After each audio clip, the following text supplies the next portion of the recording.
Hello, everyone, and thank you for joining us. My name is Lawana Murphy. I am the Acting Public Service Administrator for the Violence Prevention Program.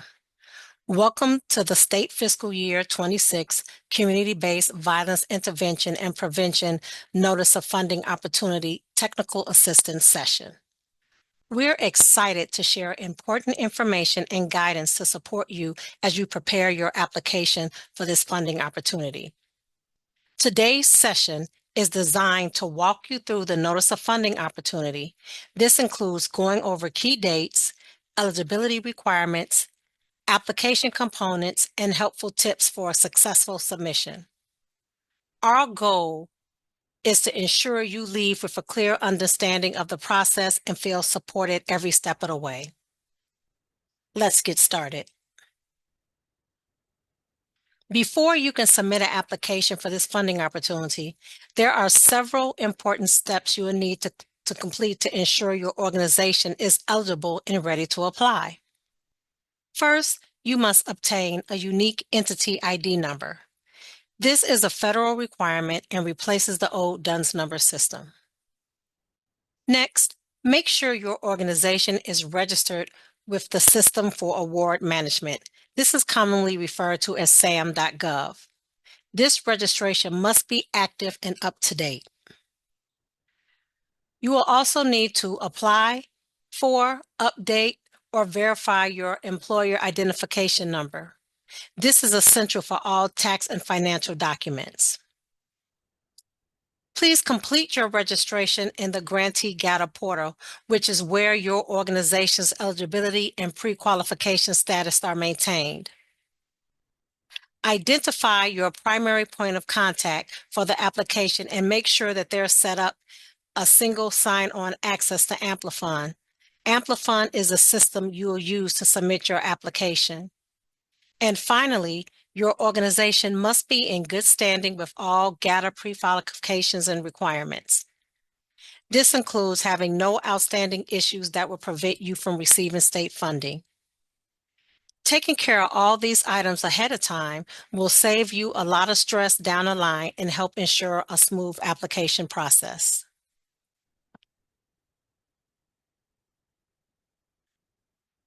This slide outlines the key logistical details of the funding opportunity.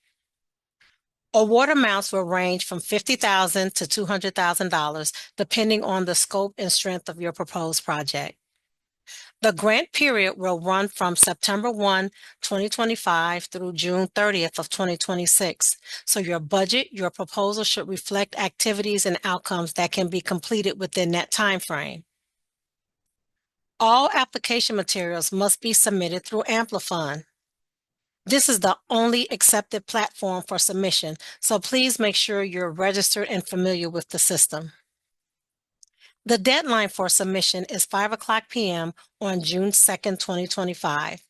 We strongly encourage you not wait until the last minute. Amplifon does not allow for late submissions even by a minute. There is an extension possibility of up to 24 additional months. This will depend on availability of funding and your program's performance. If your program meets the performance benchmarks, you may be eligible to extend the project beyond the initial grant period.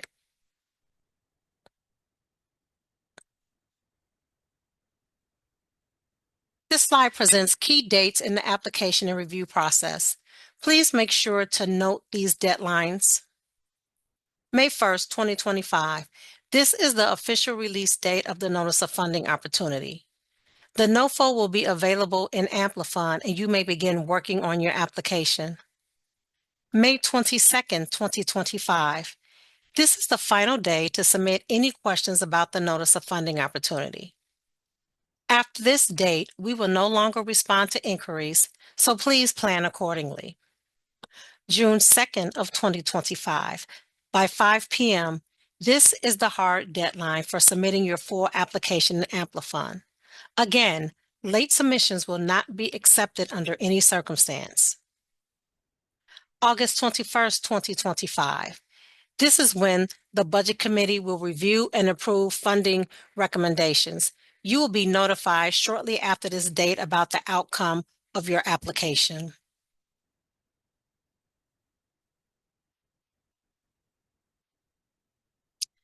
These are just a few key tips to strengthen your application. First and foremost, make sure your proposal clearly shows how your organization meets the program requirements. Review the eligibility and priorities carefully and connect your responses directly to them. Next, pay attention to the scoring rubrics.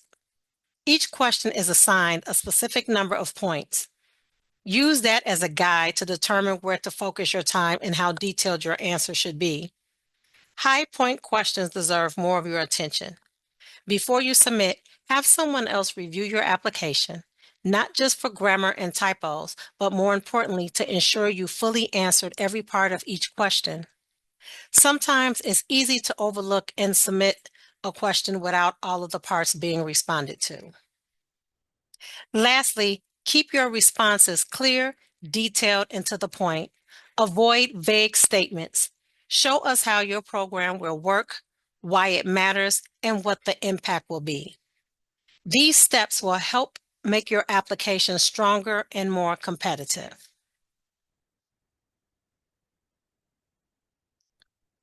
The bonus equity questions. This is a chance to earn 20 additional points on your application. There are 4 equity-related questions, and each is worth 5 points. To receive full credit, your responses must be clear, detailed, and thoughtful. Simply answering yes or no will not be enough. Use this opportunity to explain how your organization is addressing equity, whether it's through leadership, staffing, outreach, partnership, service delivery, or community engagement. Thank you. Think about your strategies to serve the communities that have been historically underserved or marginalized. Be sure to explain your approach, not just your intent.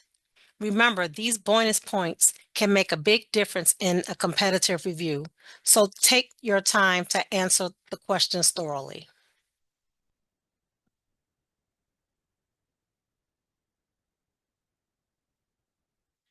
Completion of the appropriate goals and objectives for the program.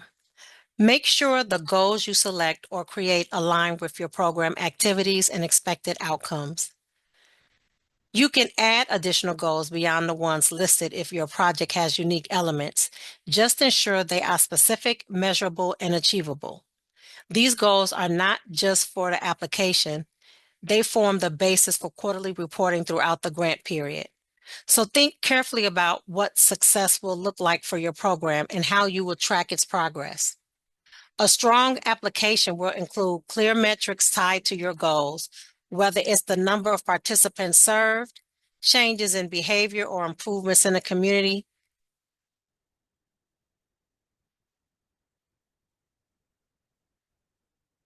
Let's talk about the budget portion of the application. This section is where you show how you will use funds to support your program. It should clearly connect the goals and activities you've outlined. Be sure your budget is realistic and detailed. Every line item should be necessary and justifiable. You'll want to include all relevant costs, staffing, supplies, equipment, travel, training, and indirect costs if applicable. Be consistent. Your budget narrative should align with the numbers in your budget table. If you are requesting funds for personnel, for example, explain who those people are and what they'll be doing. Remember, reviewers will look at your budget to determine if your proposal is feasible and if the funding will be spent responsibly. Lastly, double check your math and formatting. A clear, accurate budget makes a strong impression.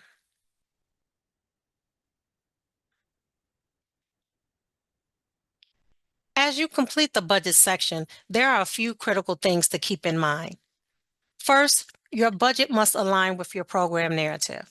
This means every cost you include should directly support the goals, objectives, and activities you've outlined in your proposal. All costs must be allowable, reasonable, and necessary.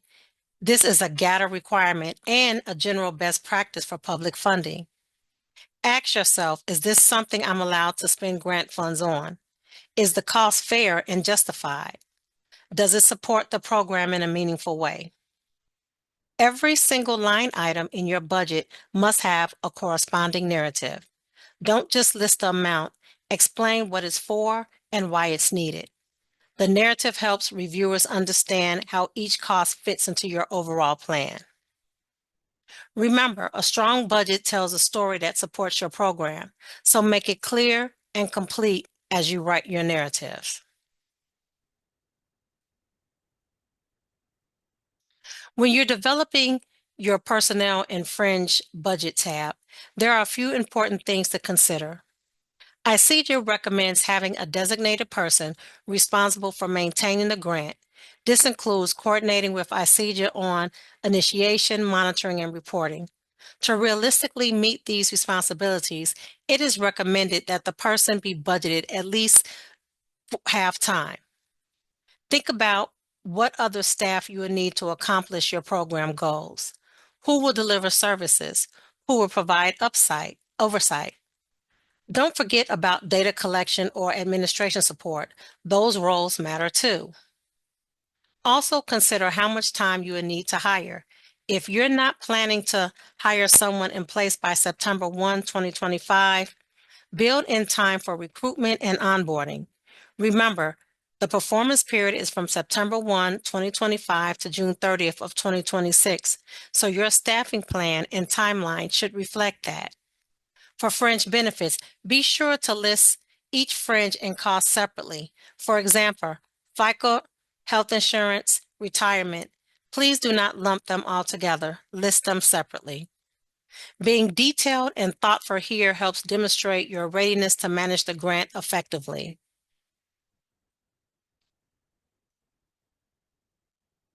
When budgeting for local travel, make sure you're thinking through the specific needs of your program.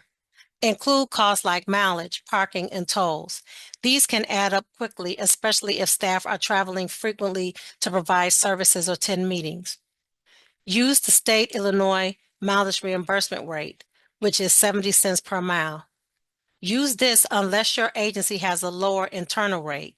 If your agency has a lower rate, that is the rate that must be used.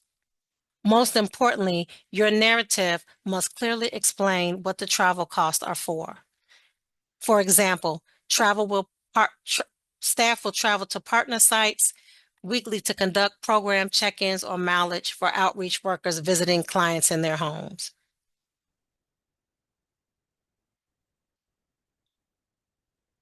When planning your program budget, it is important to carefully consider the supplies you will need to achieve your objectives. This includes identifying both program-specific and office-related supplies. Be sure to provide a clear narrative that explains why each item is necessary and include quantities where possible. This helps the reviewers understand the direct connection between supplies and your program goals. Also remember, any item with a per unit cost of $100 must be listed separately in your budget. This means if you're planning to purchase more expensive equipment or supplies, those need to be justified individually with a strong explanation in your narrative. This level of details ensures transparency and helps streamline the approval process.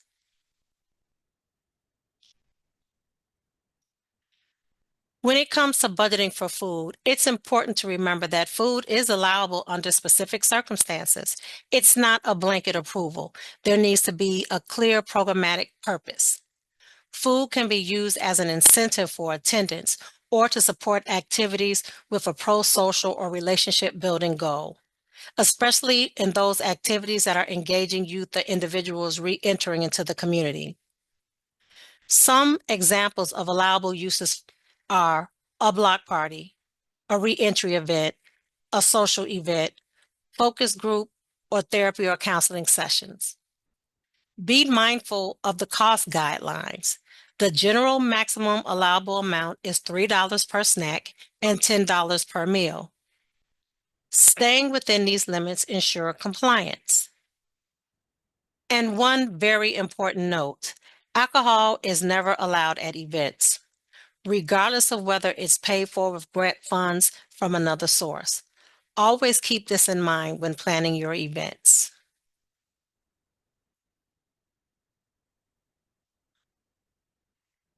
This slide covers a range of other allowable costs that may be applied depending on the specific needs of your program.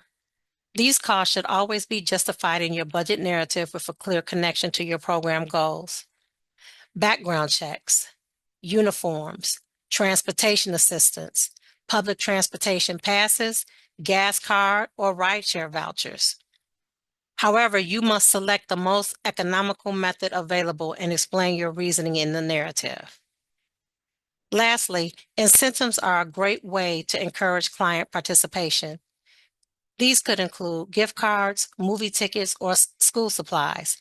Just make sure the incentives are appropriate, modest, and aligned with your program goals. As always, these costs must be programmatically necessary and well documented in your budget justification.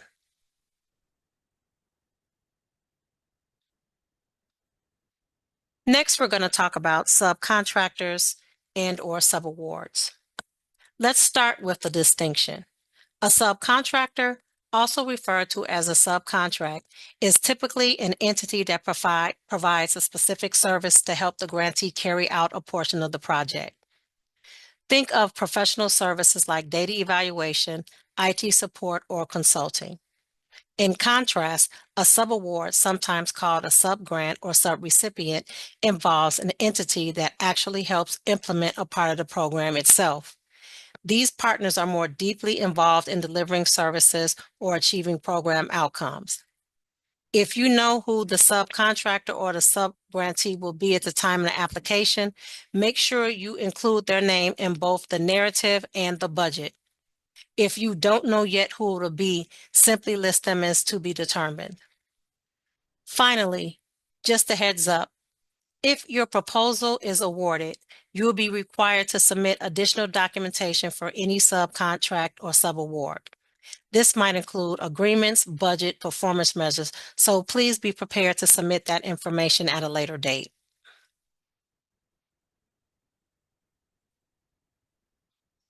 When budgeting for rent, utilities, and telecommunications, there are a few key considerations to keep in mind to ensure accuracy and compliance. First, if your office space and program space are in different locations, make sure you list each as a separate line item in your budget. If your program will operate out of multiple sites, each location needs to be listed separately. Next, it's important to separate rent and utilities. Do not bundle electricity, gas, or water with your rent line item. Each type of utility should be clearly listed and justified on its own. The same goes for telecommunications. If phone and internet services are not bundled, create a separate line item for each. When it comes to prorated cost, you will want to be as transparent as possible. Start by listing the full monthly costs and then indicate the percentage that is being charged to the grant. This is often calculated based on the full-time equivalent usage. For example, if a program only uses 50% of the office space or internet service, then only 50% of those costs should be charged. This level of detail helps reviewers understand exactly how the cost supports the program and ensures that it aligns with program requirements. Indirect cost is a key part of many grant budgets, but it also can be a little confusing.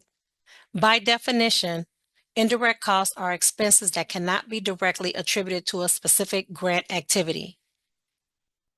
These are things like administrative support, general office operations, accounting services, or building maintenance. Basically, the overhead that helps your organization function, but isn't tied to a single program. To include indirect costs in your budget, your organization must have an approved indirect cost rate on file with GATA. If you don't have one, you can't claim indirect costs in this grant. In your budget narrative, you must be specific about what these indirect costs will cover.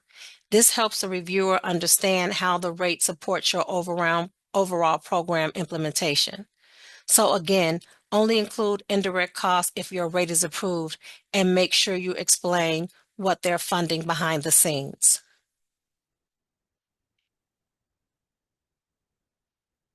Okay, we're going to talk about eligibility screening. First and foremost, applications must be submitted on time. Late submissions will not be considered, and this is a hard cutoff. All applications go through a completeness check. This includes verifying the applicant is pre-qualified in GATA and has submitted their internal control questionnaire for the current state fiscal year. Both of these are required components and must be up to date.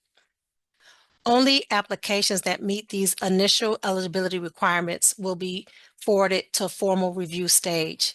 This is where they will be evaluated by a team of reviewers.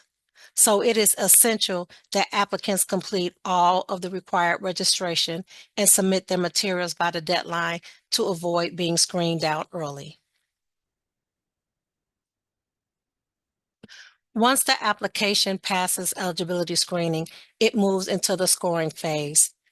Each application is reviewed by a team of reviewers, and the scores from each reviewer are averaged to ensure fairness and consistency. The program narrative and budget can earn up to 100 points. This includes how well the applicant addresses the goals, activities, staffing, and the use of funds. In addition to the core scoring, applicants can earn up to 20 bonus points by responding to the equity bonus questions. These questions are designed to assess how well the applicant integrates equity into their program design and service delivery. This brings the total possible score to 120 points. It is also important to note that applications that receive an average score below 70 will not be funded. This threshold ensures that only strong, feasible, and well-planned proposals move forward.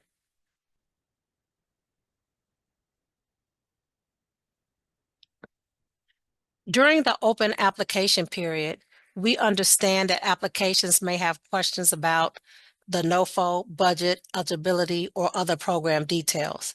To keep this fair and transparent, all questions and answers will be posted publicly on a rolling basis.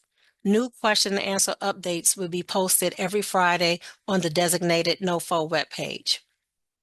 We encourage you to check back weekly for updates, especially if you submitted a question. This ensures that all applicants have access to the same information at the same time. Please note, we cannot provide individual responses to questions outside of this process, so be sure to monitor the question and answer page regularly. Thank you for joining us, and good luck with your application.